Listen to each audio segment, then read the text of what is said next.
ससुर को इस बात से शिकायत है कि मेरी बहू मुझे बाप नहीं समझती।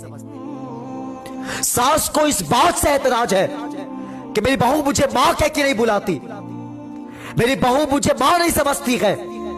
मैं आपसे पूछना चाहता हूं, जब हम दरवाजे पे भैंस ला करके बांधते हैं ना, तो 2 दिन तक हरियाली वो भी नहीं छूती, 3 दिन तक हरियाली वो भी नहीं छूती है।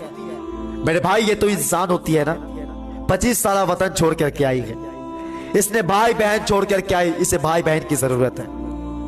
इसने दोस्त छोड़ करके आई है, इसे एक दोस्त की जरूरत है।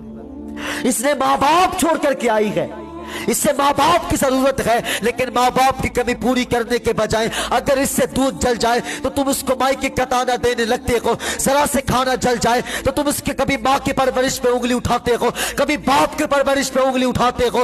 अल्लाह अकबर। अगर कप टूट जाए तो तुम कहते हो तेरे बाप ने जहेज में ला करके दिया था। अगर सामान नुकसान हो जाए तो तुम कहते हो जाओ अपने बाप से कह देना पहले जहेज में ला करके दे दे, फिर नुकसान करते फिरना। अगर हमारी बेटी से कप टूट जाए तो हम कहते हैं बेटी परेशान नहीं हो, हम फिर दूसरा खरीद लेंगे। अगर बेटी से दूध जल जाए, अगर खाना बेटी जला दे तो हम कहते हैं बेटी परेशान नहीं हो, दोबारा सीख लेना, फिर से खाना बना लेना। और तुम्हें खुदा का वास्ता दे करके कहता हो, जिस तरह बेटियों के ऐबों पे पर्दा डाला जाता है उसी तरह बहू की भी ऐबों पे पर्दा डाला जाए। जिस तरह बेटियों की गलती को छुपाया जाता है इसी तरह बहू की भी गलतियों को छुपाया जाए।